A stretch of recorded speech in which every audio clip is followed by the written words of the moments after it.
આમ આદમી પાર્ટીના ધારાસભ્ય ચેતર વસાવાના મત વિસ્તારમાં રાજ્યના નાયબ મુખ્યમંત્રી હર્ષ સંઘવીએ જંગી સભા ગજવી.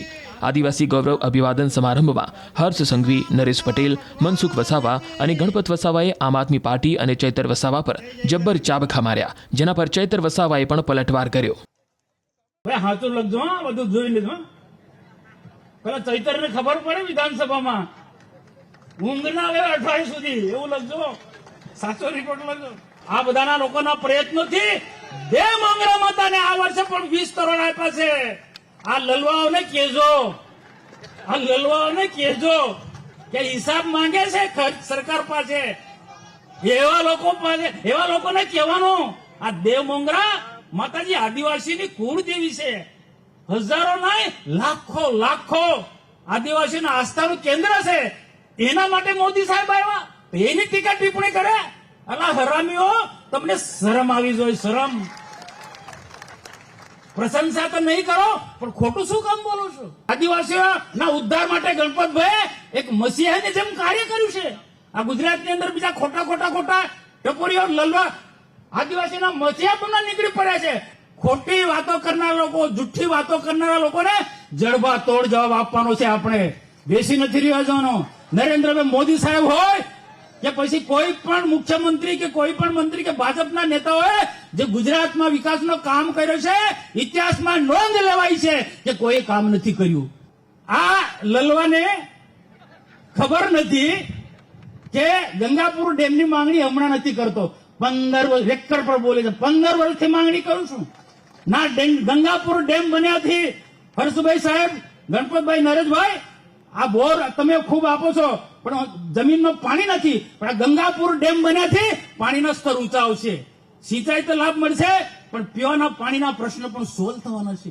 ના બધા જ લોકો ખૂબ કામ કરે છે, છતાં પણ પેલો ટીકા ટિપ્પણી કરે. આંધળાને દેખાતું નથી, ધ્રુષ્ટાસના કલકલ દેખાતું નતું. અરે અને તે ખરું પણ કેટલી ટીકા ટિપ્પણી કરે છે. અને દાહોદમાં સંમેલનમાં જાય તો શું કરે છે, બારડોલીમાં સંમેલનમાં જાય તો શું કરે છે, છોટાઉદેપુરમાં જાય તો શું કરે કે મારાથી ભાજપ વાળા ડરી ગયા છે. અલા લલવા, તારાથી કોઈ ડરે નહીં, પણ એના જે ગુના છે અહીંયાથી કેમ તડી પાડશે તમને બધાને ખ્યાલ હોવો જોઈએ. ને તમને ખ્યાલ છે જ, પણ લોકોને કેવું જોઈએ. 19 જેટલા ગુના છે દેશ અને ગુજરાતની અંદર. ભાજપ શાસનમાં કાયદોની વ્યવસ્થા મજબૂત છે. મનસુખ વસાવા ગુનો કરે ને તો આ હર્ષસંઘવી મને પણ ના છોડે. કાયદો છે ભાઈ, કાયદો છે. એક ધારાસભ્ય બની, એક આગેવાન થઈ અને કાયદા હાથમાં લેવાના પ્રયત્ન કરે. 19 જેટલા ગુના છે.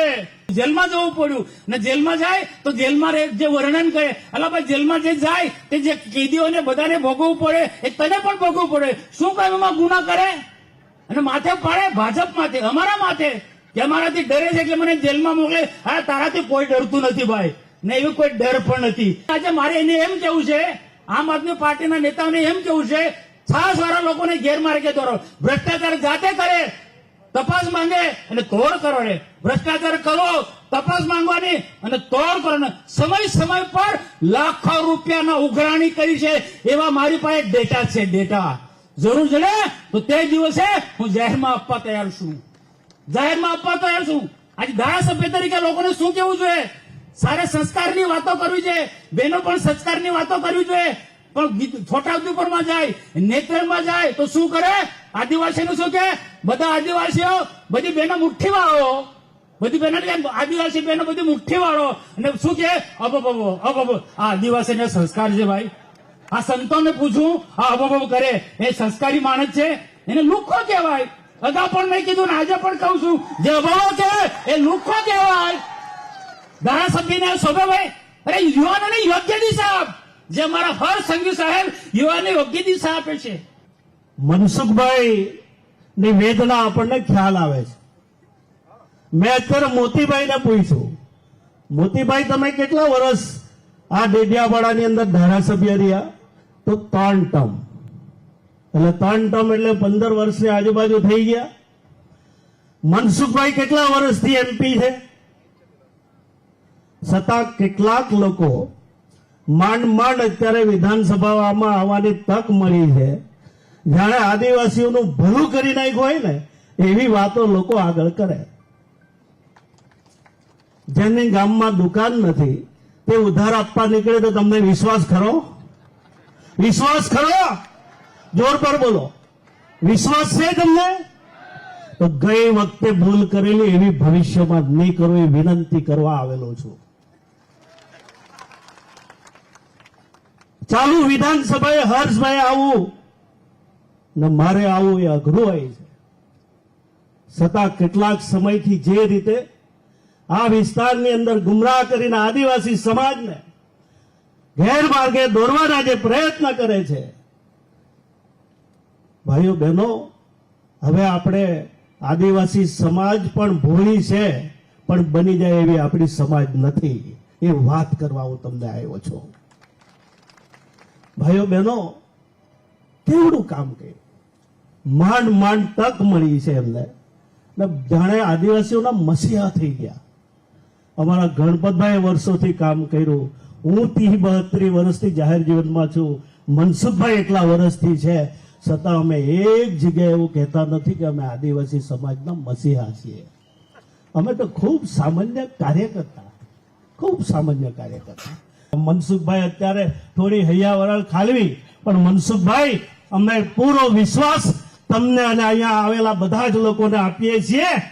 તમારે ડેમ બનાવવાનું સપનું છે ને, એ પણ સપનું સાકાર કરવાનું કામ આ ભારતીય જનતા પાર્ટી કરશે. પણ હું પાછો ચેતવવા આવ્યો છું. કેટલાક આદિવાસી સમાજના બની બનેલા મહાબળા નેતાઓ પહોળો રોડ બી નહીં ચાલે ને ડેમ પણ ચાલતો નથી, એ બી રોકવા આવશે પાછા. એક ઘર વિસ્થાપિત નહીં થાય, કોઈની જમીન નહીં લેવાય, એ પ્રમાણે મનસુખભાઈ ચિંતા કરી રહ્યા છે. છતાં કોઈ ભવિષ્યમાં ગુમરાહ નહીં કરે એની ચિંતા કરી લેજો. ભાઈઓ બહેનો, આ લોકોને બધી વાત કરતા આવડે. આદિવાસી સમાજને વાત કરવા માટે ખૂબ ટેવાયેલા છે, મસીહા છે, એમાં મસીહા કહેવાય. એને કેવી રીતે ગેરમાર્ગે દોરવા. મારે તો આપ પાર્ટીના પ્રેસિડેન્ટ ઈસુદાન ગઢવી એ ચારણમાં આવે છે, ચારણ અટક આવે છે. તો આપણને બધાને ખબર છે કે આપ પાર્ટી આદિવાસી સમાજ માટે બધું કરવા તૈયાર હોય તો ઈસુદાન ગઢવી અને કેજરીવાલ, આપણા મુખ્યમંત્રી ભૂપેન્દ્રભાઈ પટેલ સાહેબ અને રાજ્યના દેશના વડાપ્રધાન નરેન્દ્રભાઈ મોદીને એક ભલામણ પત્ર લખી આપે કે ગુજરાતમાં ચારણ, રબારી અને ભરવાડ જે આદિવાસીના સર્ટિફિકેટ લે છે એને ઓબીસીમાં સમાવવા માટેનો એક ભલામણ પત્રની ખાલી જરૂર છે. આટલું કામ આપના નેતાઓ કરી આપે તો આપણે ખરું જાણીએ એમને. મનસુખભાઈએ શરૂઆત કરી, હજી મનસુખભાઈ તો આખી પીછે બેટિંગ કરે છે. આજે થોડો તાપ ચાલે છે ભાઈ. હજી ધીરે ધીરે જુઓ તમે, અડધી પીછે આવીને બેટિંગ કરશે ને સિક્સર એવી હશે કે ગ્રાઉન્ડની બહાર બોલ જશે.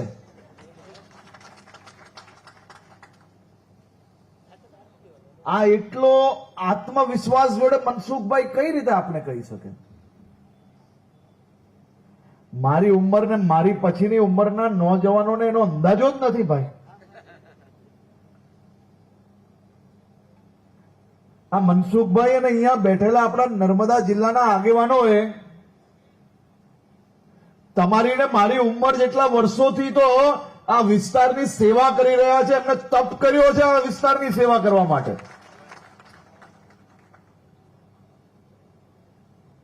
હમણાં જ મેં વિધાનસભામાં મનસુખભાઈ, મારા મિત્ર, આ વિસ્તારના ધારાસભ્ય ચૈતરભાઈ વસાવાને કહ્યું, મારા જવાબ ચાલતા હતા પરમ દિવસે, ત્યારે મેં એમને કહ્યું કે ભાઈ ચૈતરભાઈ,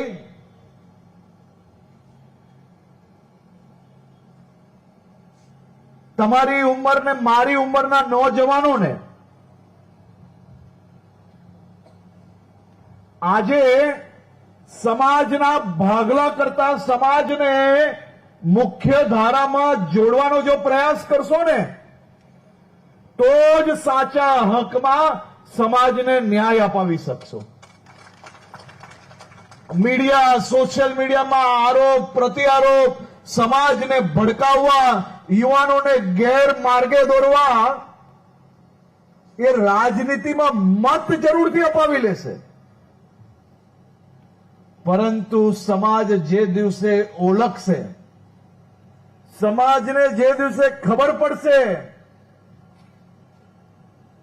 કે આ તો માત્ર ને માત્ર મત બેંક માટે સમાજને બીજા સમાજોથી દૂર રાખવાનો પ્રયત્ન કરવામાં આવ્યો, ત્યારે સમાજ કોઈને છોડશે નહીં.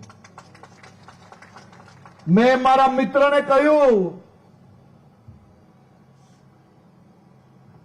કે જો સાચી હકીકત જાણવી હોય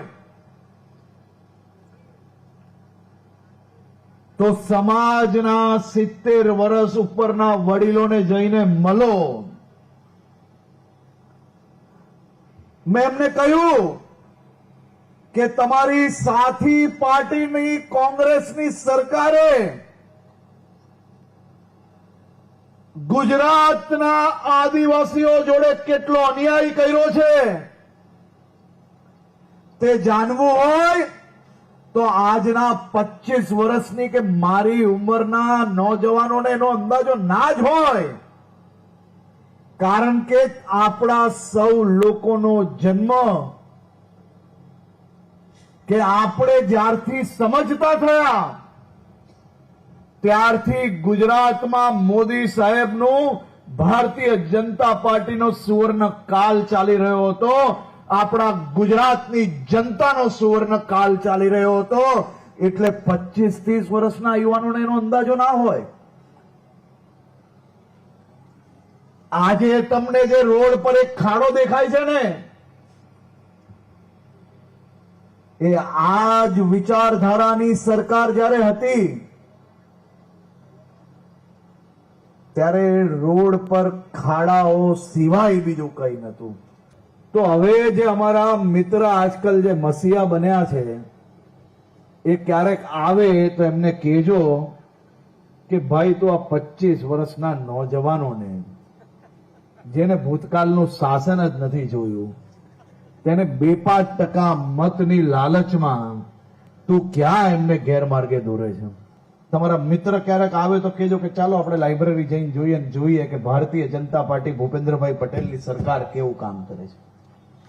આજે હું આવતા આવતા સાંભળતો હતો, આ ક્ષેત્રમાં ગીતો ચાલે છે કે 3G, પેલું શું કે છે 3G ના ચાલે, 4G ના ચાલે, ચાલે ભાજપ જ ચાલે એમ. પણ એમને હું કહેવા માંગુ છું કે આ વર્ષે બજેટમાં અમે આદિવાસી વિસ્તારોમાં બીજા નવા ટાવરો ઉભા કરવાનો નિર્ણય લીધો છે.